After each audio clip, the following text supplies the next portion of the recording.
Bonjour à tous, j'espère que vous allez bien. Je m'apprêtais pour aller m'entraîner et j'ai été inspiré par quelque chose. Et comme Juna, le caméraman, vit avec moi, je l'ai réveillé pour faire une vidéo. Vous savez, nous Africains, nous adorons la prière. Nous prions beaucoup. C'est très bien. Mais il y a quelque chose qui m'intrigue. Le Dieu devenir actif à l'église ne veut pas dire deviens monstre. Faites très attention aux églises qui prêchent la séparation, la division, les querelles dans vos familles. Si vous êtes intelligent, vous remarquerez rapidement que le nouveau christianisme est adapté à la culture du prédicateur. Une personne qui te dit sépare-toi de tout ce qui ne veut pas de ton Dieu. Même si c'est ta mère, tu la chasses, il faut qu'elle parte de ta maison. Sépare-toi de tout ce qui est impur. On a vu de personnes chasser leur maman. On a vu de personnes se séparer de leurs parents, de leurs frères et sœurs. Ah bon? Ta mère, celle qui t'a porté pendant 9 mois, t'a allaité jusqu'à 7 ans. Elle avait tes sales fesses jusqu'à 15 ans. Ta mère, celle qui a vendu du charbon devant la maison pour te payer les minervales. Celle qui a vendu des tomates et du pain dans le quartier.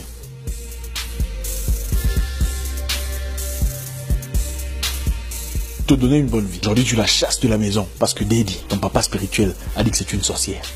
Beaucoup de personnes se sont séparées de leurs frères, leurs proches, ont abandonné leurs sœurs dans des difficultés financières seulement parce que Lot et Abraham se sont séparés. Est-ce qu'on est à l'époque de Lot et Abraham? À l'époque de Lot et Abraham, on tuait des moutons pour se faire pardonner. Il a aussi égorgé un mouton pour vous faire pardonner.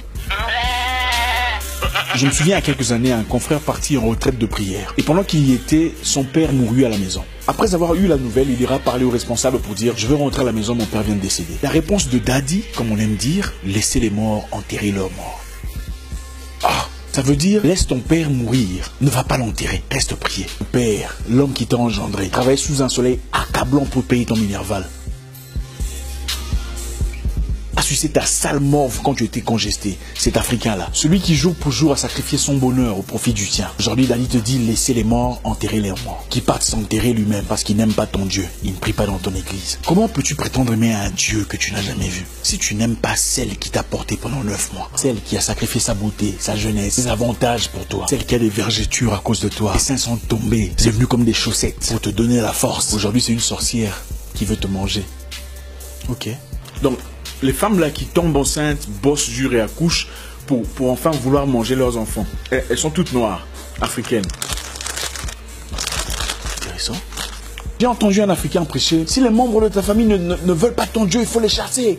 Tu dois te séparer d'eux. N'emmène pas dans ta maison la souillure de Babylone. Si ta mère n'aime pas ton Dieu, elle doit quitter ta maison. Ben, j'ai trouvé ça très intéressant. Je me suis dit, ok, je vais faire une investigation pour comprendre un peu de quoi cette personne parle. Après avoir méticuleusement fait des recherches sur cette personne, qu'est-ce que je découvre? Ce pasteur n'avait jamais grandi avec ses parents. Il n'a donc jamais connu l'amour des parents. Voilà une personne qui vous transmet son concept de la vie sous forme de christianité, sous forme de prédication chrétienne. Faites très attention à qui vous parle de Dieu. Il y a une grande différence entre religion et éducation civique. Et beaucoup de personnes vont chercher l'éducation civique à l'église. Et tristement, beaucoup tombent sur des orateurs qui ne sont pas nécessairement émotionnellement équilibrés. Donc tu chasses ton frère, ta soeur, tes cousins, parce qu'ils n'ont rien du tout. Parce que Josué a dit, moi et ma maison nous servirons l'Éternel. Ok.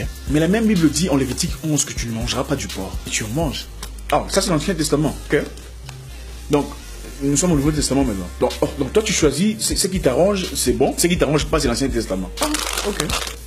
Moi quand je grandissais, je volais l'argent de ma mère. En tout cas, à chaque fois qu'elle mettait son sac à côté, il y avait un 20 $ qui manquait déjà. J'avais 15 ans ou 16 ans, je voulais m'acheter des fringues pour impressionner les filles de mon école. Moi j'étais dangereux moi. Je me souviens même une fois, j'ai hypothéqué le magnétoscope pour 30 $. Parce que je voulais acheter des fringues et impressionner les filles. Ma mère a pleuré, elle est sortie les 30 $ pour aller récupérer le magnéto. Tout le monde était fatigué de moi, sauf maman. Alors je ne peux pas m'imaginer comment je peux commencer à me séparer de cette femme. Ne faites pas de mal à ceux qui vous font du mal. La parole dit bénissez ceux qui vous maudissent, priez pour ceux qui vous maltraitent. Et vous, on vous prêche, c'est lui qui est assis sur ta bénédiction mourra ce soir. Ok. Jésus n'a pas dit ça. Votre pasteur vous prêche son agressivité sous forme de christianisme. Bénissez ceux qui vous maudissent, priez pour ceux qui vous maltraitent. Au fait, c'est incroyable. Juna, j'ai l'impression de devenir pasteur là. Faites sont finis. As-tu envoyé de l'argent à ta mère, celle qui t'a envoyé à Paris? Ou tu as seulement donné l'argent de sacrifice pour une année meilleure? La vie a des principes que beaucoup de religieux ne comprennent pas. À celui qui a, on donnera. À celui qui n'a pas, on prendra même le peu qu'il a. Beaucoup de personnes qui réussissent dans la vie, j'ai remarqué, prennent du temps pour donner. Les orphelins, les veuves, travaillent dans une histoire humanitaire, cherchant d'apporter un plus dans la vie de quelqu'un. Fais-tu dans ta vie? Ou tu es seulement là pour réclamer des choses pour toi? Celui qui sème récolte. Celui qui ne sème pas ne récolte pas. Nous avons plus peur du diable. Nous prions chaque jour, mais nous avons peur du diable, peur des démons, peur de la cousine sorcière. Comment est-ce possible? Invitez-les dans votre maison. Priez pour eux. La meilleure façon de convertir quelqu'un, c'est de le faire à travers des exemples concrets, propre comportement. Pourquoi veux-tu qu'une personne accepte ton Dieu si c'est toujours toi qui critiques, toujours toi qui crée des faux comptes Facebook pour insulter les gens?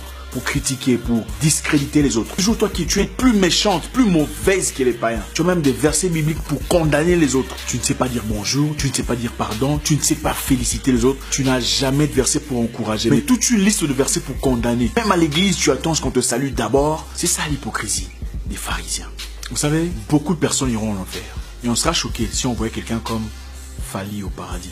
Donnez de l'argent à cet orphelin, donc priez pour votre argent. C'est comme ça qu'on va vous bénir. Un pasteur pauvre prêche sa pauvreté, une forme de christianisme. Je vous dis, il ne faut pas donner à votre famille, venez me donner à moi. Nous devons changer de mentalité, c'est incroyable. Juna, coupe, on part.